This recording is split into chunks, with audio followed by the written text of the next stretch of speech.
I'm Macy Eglund. It's sentencing day for Long Island's Gilgo Beach serial killer. Massapequa Park's Rex Heuermann is expected to get life in prison after admitting to strangling 8 women to death between 1993 and 2010.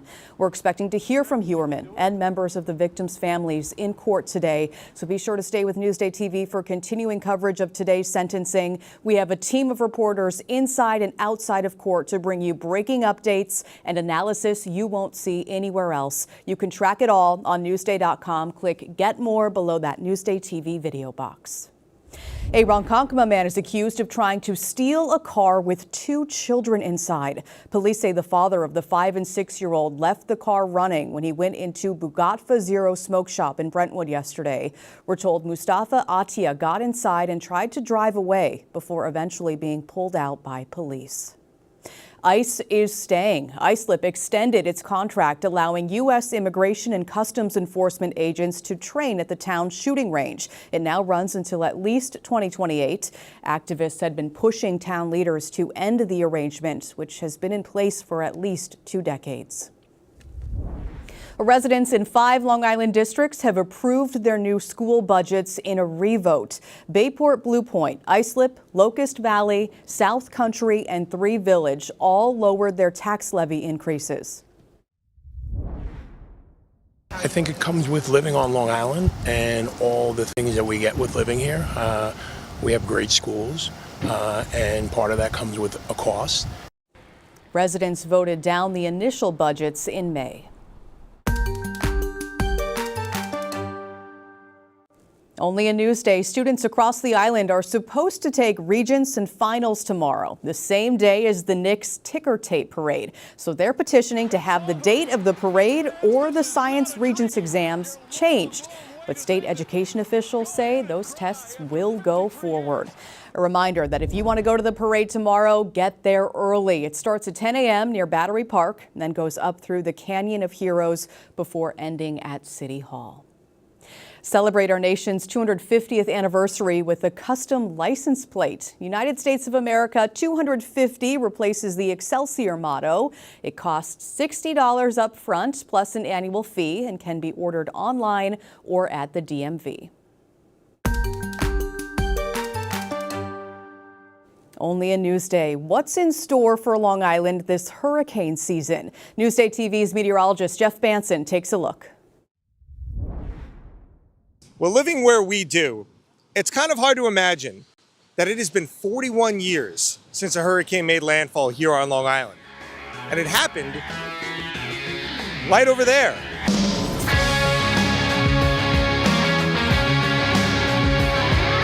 Hi everyone, I'm Jeff Banson. Even though it's been 4 decades since that last direct hit, we know one thing for sure, that streak is going to come to an end at some point. So with that being said, as we head into summer, let's take a look back at Long Island's hurricane history, as well as our prospects for the upcoming year.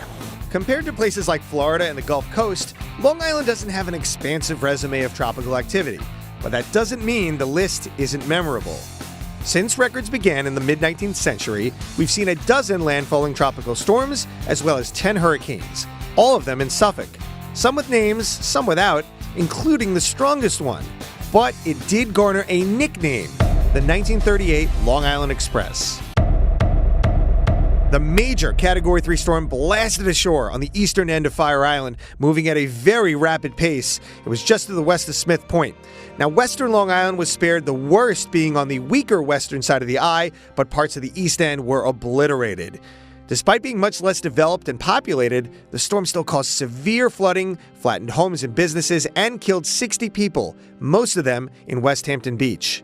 Montauk was temporarily turned into an island from the immense storm surge flooding. All in all, a $620 million disaster, which is the equivalent of around $14 billion today. We've had some other impressive storms since then, like Carol in 1954, Donna in 1960, and Belle in 1976. But let's fast forward to our most recent storm, the one from right over there, Gloria in 1985. This landfall, the opposite end of Fire Island, right over Robert Moses State Park near Democrat Point. The storm was downgraded from a Cat 2 to a 1 just before it hit, but it still produced wind gusts over 100 miles an hour, causing widespread damage, knocking out power to more than 600,000 homes. which was more than 2/3 of Low Coast customers at the time. However, Long Islanders know that living here still leaves us vulnerable to even glancing blows or remnants of a hurricane. In fact, some of the costliest tropical cyclones have checked one or both of these boxes. Most recently, widespread wind damage from Tropical Storm Isaias in 2021 and deadly flooding from the leftovers of Ida later that year. And of course, who could forget Superstorm Sandy in 2012? So, what are the odds of something similar happening this year? Well, there is some good news. Hurricane activity in both the Atlantic and the Gulf is expected to be quieter this year, primarily due to that robust El Nino in the Pacific. Could even be one of the strongest El Ninos of all time. Recently on Newsday TV, we talked about how El Nino enhances the jet stream, which leads to more wind shear in the tropical Atlantic. Wind shear creates a hostile environment that inhibits the formation of hurricanes. And if history tells us anything, it's that there's a good chance this will happen again. The last 3 times that we had an El Nino of this magnitude, we saw only a handful of hurricanes, and most of them with limited strength. Our friends at NOAA concur, but their numbers are slightly higher. The reason? They cite warmer ocean temperatures and weaker trade winds, both which can counteract that El Nino wind shear effect. But a quieter hurricane season is no guarantee that you won't still be affected by one. That's why it's imperative to remain vigilant, have a disaster plan, adequate supplies, know your evacuation zone and route, because it only takes one storm to change a community forever.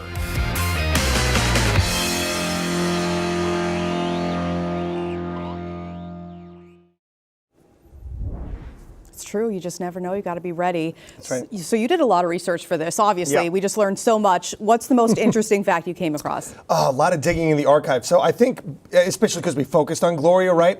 The interesting tidbit here, there actually was a tropical storm the week before Gloria. Everybody forgets about it, right? Because it was just completely, overshadowed by Gloria.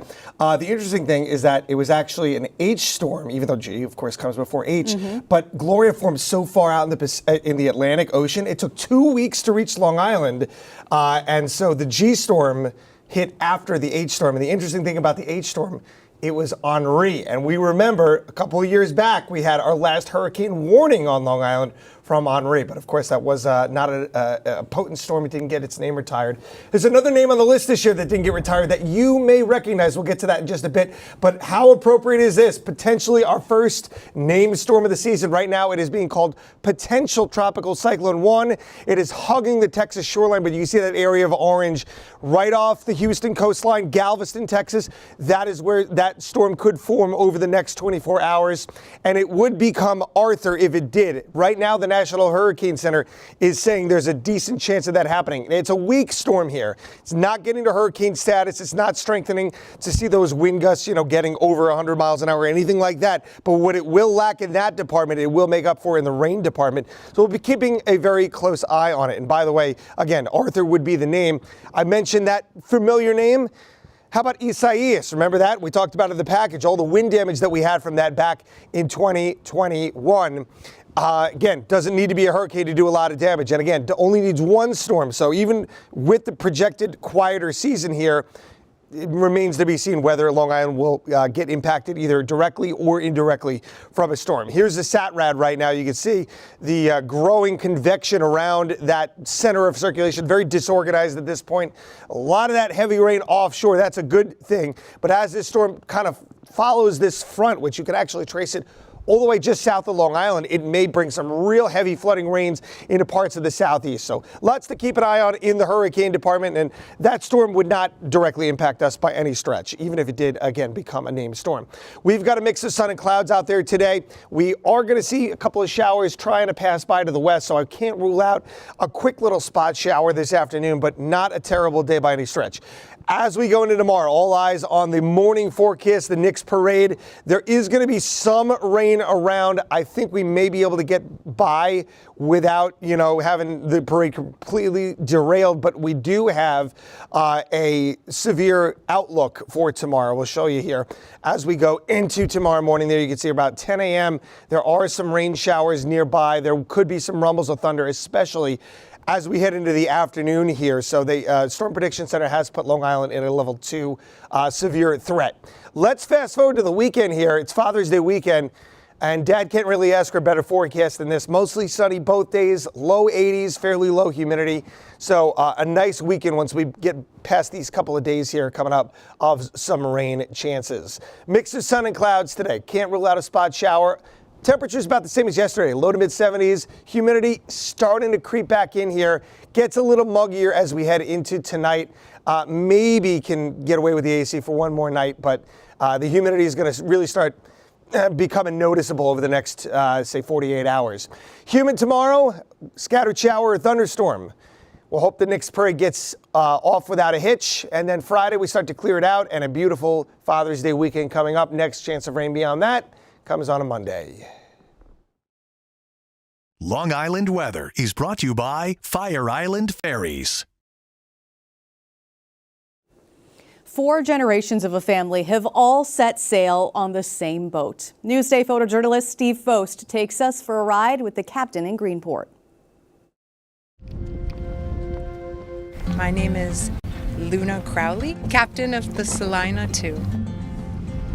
The Salina II is turning 100 this summer. She was built right in Greenport in Sweets Shipyard in 1926. And what's really special about this boat is that not only is she a 100-year-old wooden sailboat, but she's also been owned and loved by the same family for all 100 years. All right, tacking. I am taking over stewardship in terms of captaining for the Salina II. The Salina II has always been a working boat.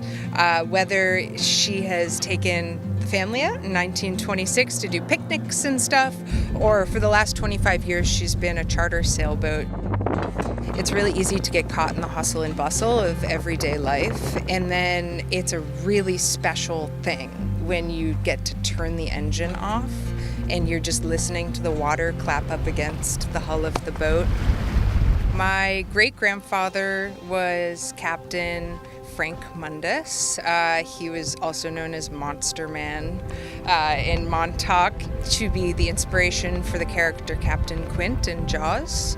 And then beyond that, my mentor, both in life and in being a woman captain and just a captain period, is his daughter, Pat Mundus. I'm honored. I think that it is extremely serendipitous and full circle and significant, the fact that she's turning 100 this summer and that she's returning back to the waters that she was sailed and lived for the first 75 years of her life. You can read more about the Salina II sailboat on Newsday.com. Click Get More below the Newsday TV video box.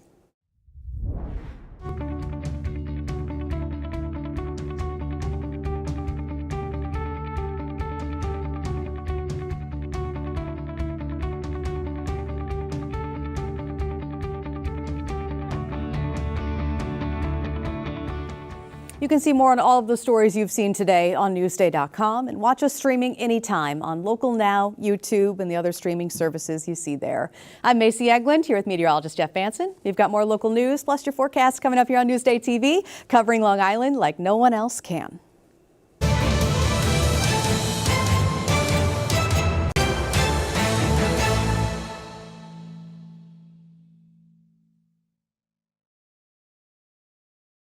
Enjoy Newsday TV from the comfort of your own home. Watch Newsday TV on your favorite streaming service. Newsday, covering Long Island like no one else can.